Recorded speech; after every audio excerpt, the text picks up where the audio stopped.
এই যে এই জাকির ভাইয়ের কেক কি আসলে এত মজা, মানুষ যে এরকম ভাবে ওনার কাছ থেকে একদম হুমড়ি খেয়ে কেক নিচ্ছে। আসলে ওনার কেকটা কি আসলে এত পরিমাণের মজা আর কোয়ালিটি ফুল কিনা সেটাই চেক করতে আমি আজকে গিয়েছিলাম।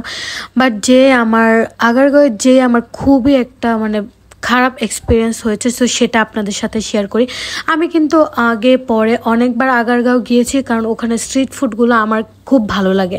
বাট ওখানে আমি যতবারই গিয়েছি 2-3টা কেকের দোকান ছাড়া আমি তেমন কেকের দোকান দেখিও নি।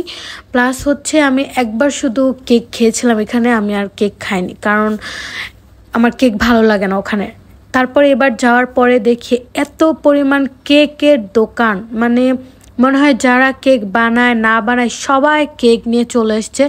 আর সবাই একটা এরকম টেবিলের মধ্যে ইচ্ছা মতো কেক বিক্রি করছে, মানে কেক বিক্রি করছে না কি করছে আসলে আমি বুঝতে পারি নাই। তো জাকির ভাইয়ের এখানে আমি কেক পাইনি, ওনার শুধু পুডিংটা ছিল। তো পুডিং যেহেতু আমি বাইরে কোথাও খাই না, এর জন্য আমি খাইনি। তো একটা ভাইয়ার যা মানে স্টলের মধ্যেই শুধু অনেকগুলা কেক ছিল, আর কোথাও ছিল না।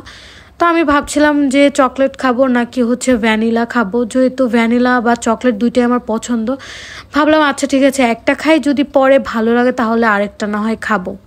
সেখান থেকে আমি হচ্ছে একটা ভ্যানিলা নিয়েছি। কেকগুলো দেখতে মোটামুটি ভালোই লাগে, বাট খেতে আসলে কেমন হবে সেটাই আমি চিন্তা করছিলাম খাওয়ার আগে। বাট খেয়ে আমার কাছে আমি কি বলবো, আমরা বাসায় কেক মনে হয় যারা মোটামুটি পারে তারাও এর থেকে অনেক ভালো কেক বানাবে। আর কেকটা খেয়ে আমি মুখে দিয়ে আমার কাছে মনে হচ্ছিল যে কেকটা অ্যাকচুয়ালি ওরা হোমমেড কেক না, ওটা ফ্যাক্টরি থেকে বানানো কোনো কেক হবে, কারণ কেকটার মধ্যে অনেক বাজে একটা স্মেল ছিল।